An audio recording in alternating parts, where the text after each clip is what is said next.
What's up? It's your boy Carcino here, and let's get into it, man. This is the truth behind the group, the Black Eyed Peas.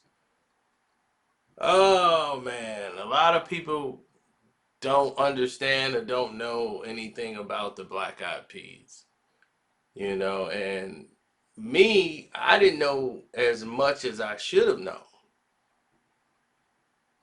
And the fact is, I should have known. But I knew enough. See, the Black Eyed Peas to me were introduced in the 2000 era.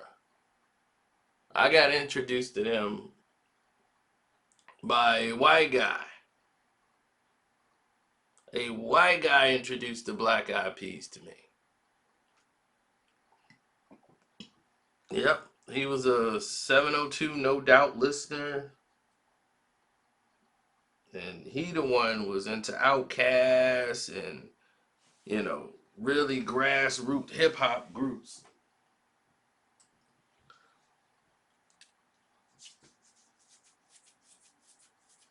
And it's a lot of like alternative hip hop music he was into, man. He the one put me up on that rehab song. Hey friend, look that rehab in. Cause I don't think that I want peace that bad. Yeah, yeah. Ah, friend.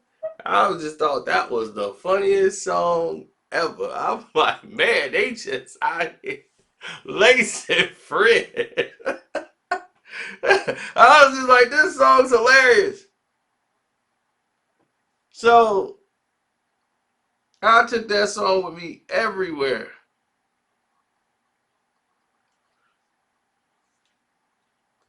And man, there's so many good things that happen. Um, Meeting and finding out about the Black Eyed Peas. I ran into the Bridging the Gap. Bridging the Gap. That was when I first got introduced into them, and didn't know they had another album before that, because they was on a tour with Macy Gray and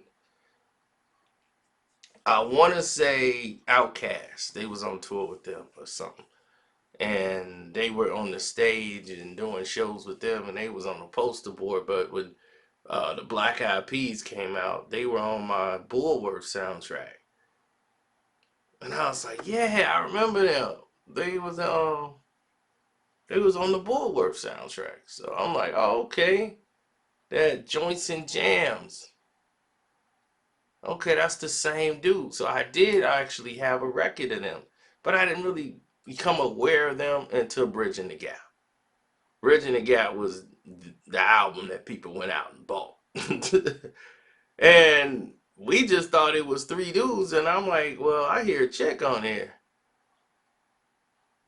And come to find out, when they formed together,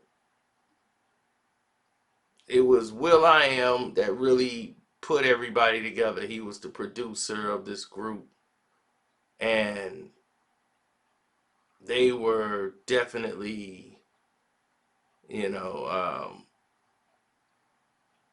just a group that was a band that knew how they wanted the sound to be. Like each guy knew how.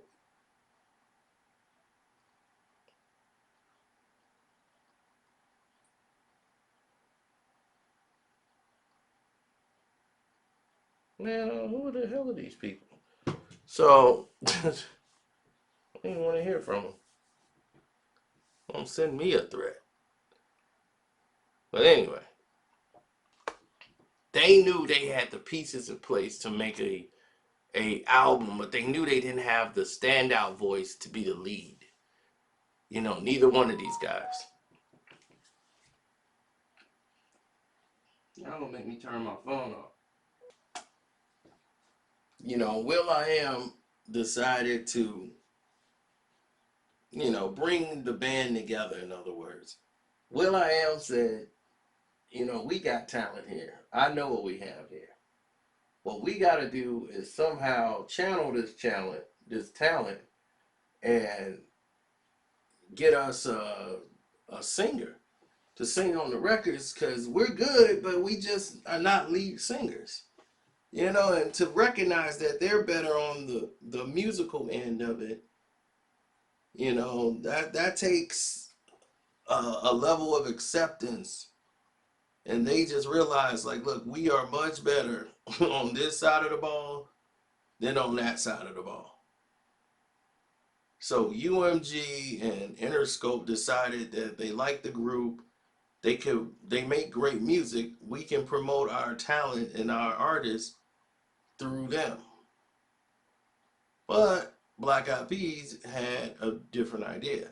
They already had an artist in a group, and their group consisted on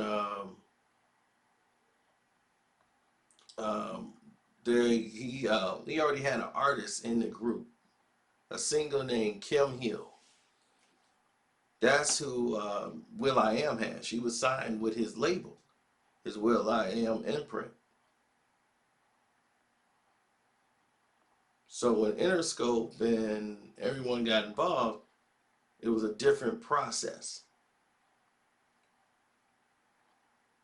because they were like, okay, you're will.i.am, this is your group, we're gonna let you go out, but we want you to work with this other talent that we got, a lady named Sierra Swan. Sierra Swan, and they call it Sierra and Planet Swan, and they had this Falling Up record, and they wanted to put that out first. And that was good. They had Ingrid Dupree, and it worked out to their perfection, because Kim Hill and Will had a connection, and they were like, this is who we want, and, to be a part of this. This works. Macy Gray was at that time too big to be a member of Black Eyed Peas, but the songs and the things that she worked with the group, like Love Won't Wait, those things were great songs, and people just look at that as a Macy Gray song. Like, I didn't know Love Won't Wait was the Black Eyed Peas. I thought it was Macy Gray, to be honest. So like I said, they were out, and no one really knew at that time, back in like 98. So while they're touring and doing shows, the group is being pulled in different directions as to the success of Bridging the Gap. When Bridging the Gap comes out, this is when you have Outcasts know who they are. They're on tour doing shows with them. They're like opening acts. They're opening up for like everybody, and they are getting accepted. They're being known, and people are knowing who the Black Eyed Peas are.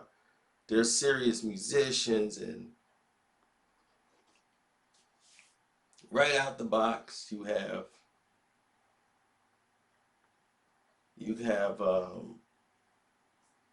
Wyclef, who was huge into them at this point. And he was like telling them, like, you guys, will.i.am, like, you guys remind me of me when we had the Fugees. Like, you guys are gonna take this to another level. He's like, this is what we had. We had Lauren. You're like the new Lauren. It's like you have that appeal. Like, don't compromise yourself. He was telling that to will.i.am because he came in and produced a song for them called Rap Song when they was up in New York. And they had all the support on Bridging the Gap. They had Primo on the album, and it just went in different directions.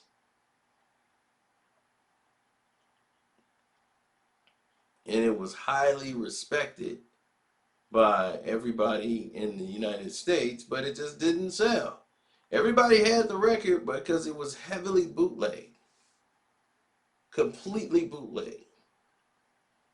Everybody had a Bridging the Gap by the Black Eyed Peas on cassette, They had the records. It was on like DJ's mixtapes, all the hit records. The mixtapes were selling more than the album, which made zero sense why this album didn't do what it really should have done. This album should have taken off and went to levels on charts beyond anything somebody could imagine. Why it didn't get there is the biggest question of all. Why didn't this take off? It didn't make any sense.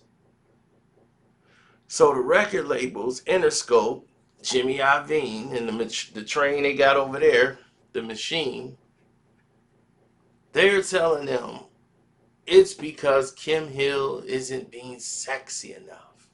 We need her to be a little bit more sexy, more sex appeal. She's like one of the guys.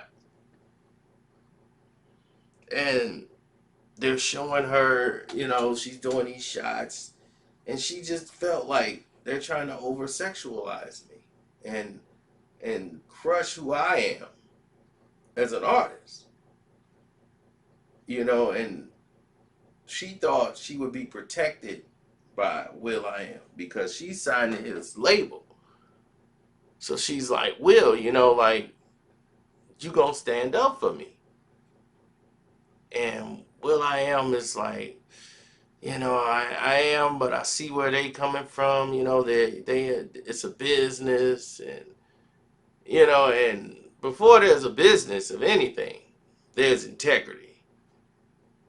And he didn't want to do it, but he knew, like, I want to back you on this, but I don't think I can. Like, I understand what they saying, but they cut the checks, and it's a lot of stuff going on right now. And, he was really, like, you know, pushing. So in 2001, she was just like, listen, if you feel like you in a position where you can't back me and protect me, then just let me go. You know, no harm, no foul. Let me go, and that'll be that. I met y'all at the showcase in '95, and we've been performing since then. We did Soul Train. We did a lot of good things together. But if you're in a position where it feels like the business comes before the integrity or your artist, and you can't protect me, then I might as well go and do my own thing. So I quit. I told the management, told everybody, wrote them a letter. I'm out. And this is what Interscope wanted all along.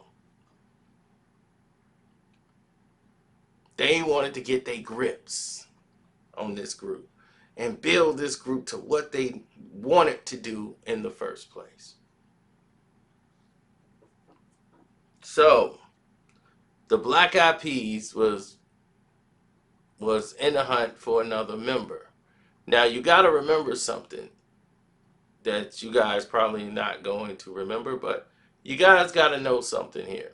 The Black Eyed Peas, and I repeat, the Black Eyed Peas were not a group that was, I would say, connected by rules,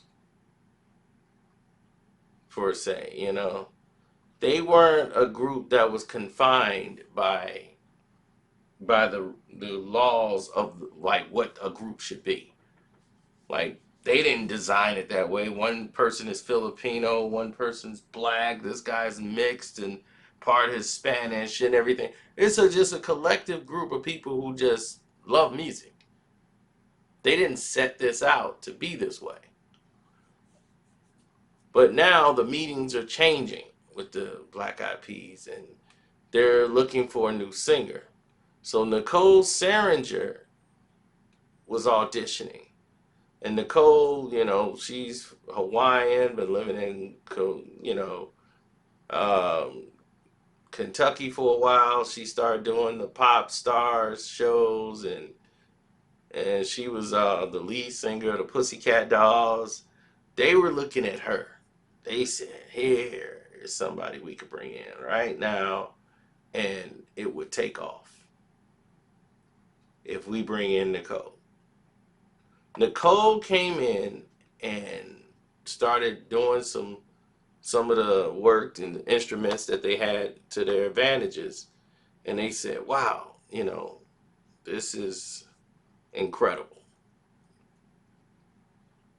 You know, she is amazing. She could sell it, and they can take off right now. This is who a lot of people didn't know was, you know, she hadn't really broke out yet, but in 2002, she was at the beginning of her career. So before the Pussycat Dolls grabbed her and she became and went on and started selling records over there, they had her first. They were in there testing her out and they were ready to get Nicole Seringer. Then Interscope came through and said, because Dante Santiago brought her over. It was a singer named Fergie. Yep.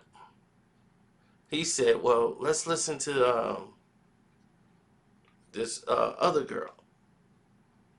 He's like, I'm telling you, I met her. She's really cool. He's like, let's listen to her. Her name's Fergie. Um, let's listen to what she, you know, got to say. And listen to her sing, and they put her on the records, and testing her out, bringing her in the studio, and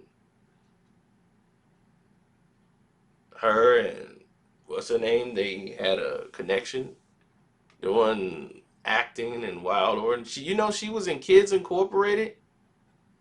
I used to watch that show. KIDS, we're Kids Incorporated. I was like, hey, I used to watch that show. But anyway, she decided that this was a good idea because Jimmy Iovine was pushing the narrative. This is what most people don't know. Jimmy Iovine pushed this narrative for them to put Fergie in as lead singer. Okay? This was Interscope's thing. You guys need a fresh new look. And what more would stand out from the Black Eyed Peas than having this international person? Because that's what you're missing. You guys don't know it, but you're really an international group.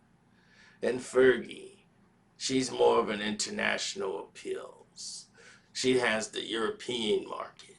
She's coming in. I'm telling you, this is going to be huge. Even though she's from America, but, they have a Princess Fergie from the UK. So they can play right off into that. So this is it.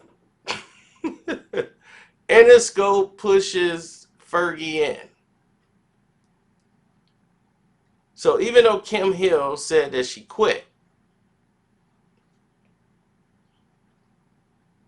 she was never really made a member of the group.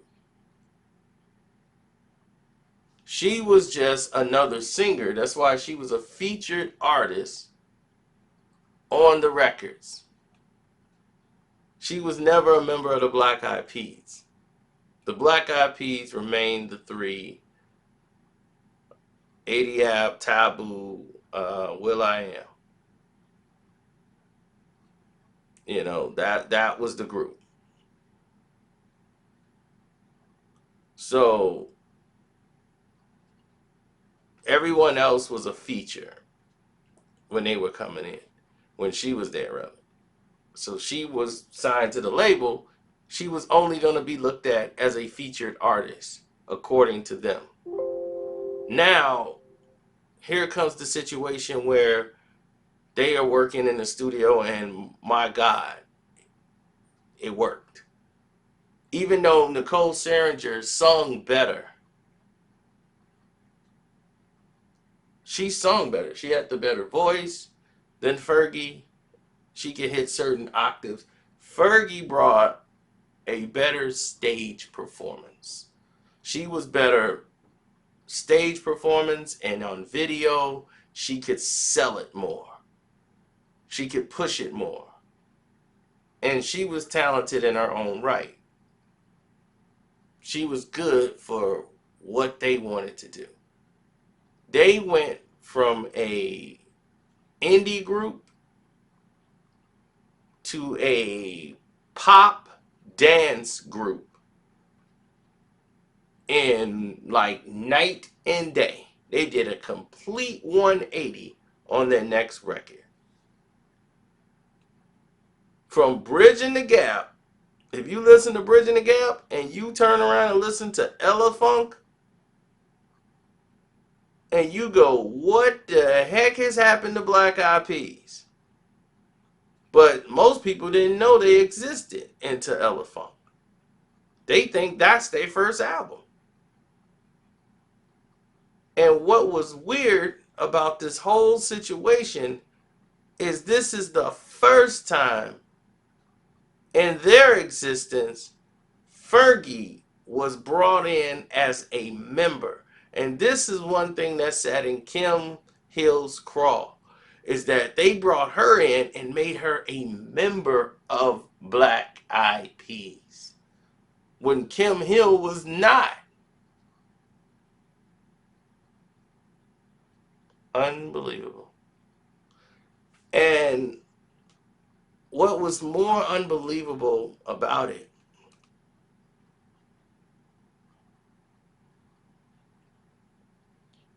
was that the album took off, man. Interscope was right. Where's the love? Let's get it started. All these songs, Shut Up, Hey Mom, Dan, these songs took off. Let's get it started. Let's get it started. Yeah.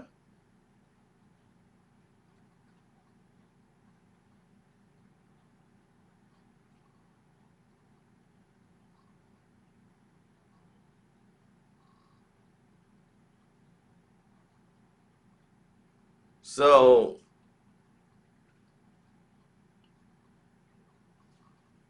I'm not gonna say the songs were trash. They weren't trash. It was just pop. And just for them to do a complete 180 like that, and it went completely unreally noticed by anybody in hip hop. It was just like no one's gonna talk about this. That they just whole group just flipped around, and my buddy, who was the white guy who introduced me to him, when he first heard the Black Eyed Peas do this, he said, "Oh, they sold out. I don't want to listen to them no more." I mean, immediately, that's exactly what he said. He said they sold out. I don't want to listen to them no more. And just immediately, he said, "This is trash." I'm like, dude, like everybody's playing. He's like, listen to that. I'll listen to Bridging the Gap when they go back to making songs again, and I'll listen to this. But and he was a white guy, but he was like, he reminds you of the guy from I Know What You Did Last Summer Part Two when Jack Black played the white Rastafarian, white Jamaican dude. That's him. He looked like him.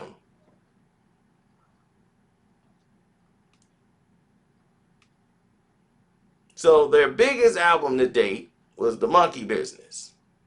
That put them on the map. Monkey Business with my Pump It Up, my Humps. All of these things came out. This was huge. Huge. All of these songs made it to the top and they was crushing the Euro charts. And as long as they were crushing the Euro charts, that was it. Hip hop looked at this as one of their worst albums ever. They said this is monkey business. They looking at these guys as chimps and don't see that Interscope is treating them like a bunch of monkeys. And that is exactly how people looked at it. in the hip hop world. And it was like, Q-Tip, how y'all gonna get up there and do a song with them? They was disgusted.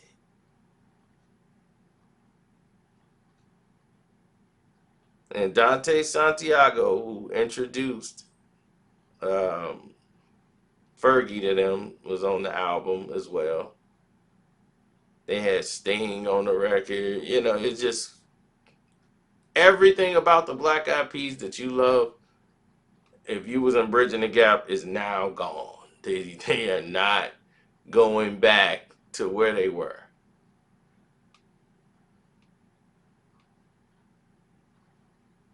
So the Black Eyed Peas had amassed all this fame, all this wealth, all this thing. They made the remix album.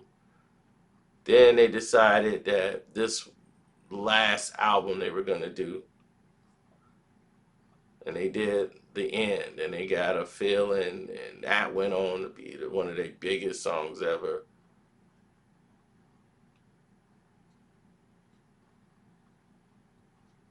I got a feeling that the night's gonna be a good night. That the night's gonna be a good night. Got a feeling.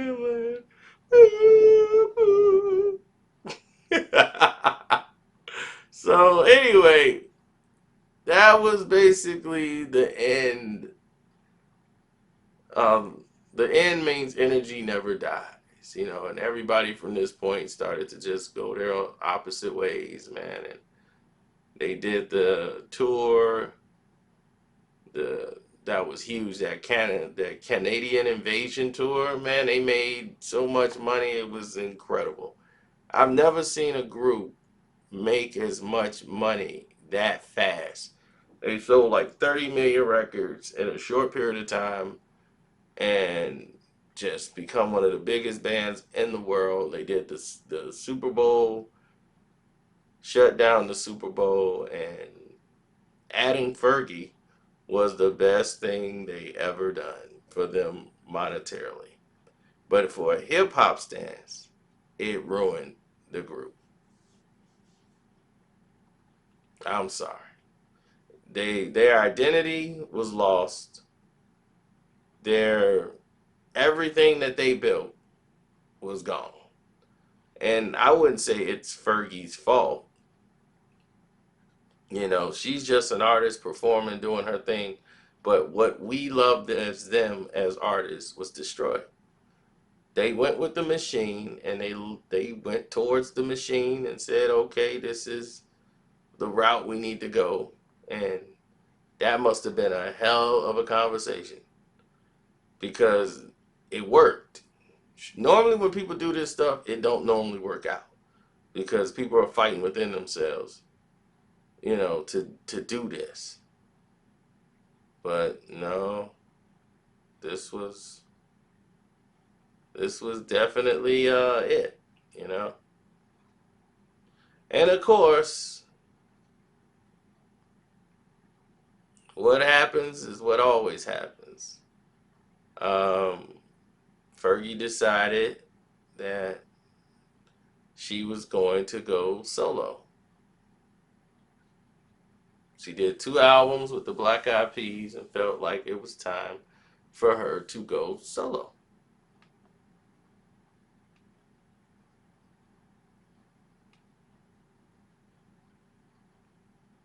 And Jimmy Iovine, this was his plan all along to promote his artist, Fergie. Build her up using the Black Eyed Peas, and now we can take her out on our own and leave the Black Eyed Peas to do what they do.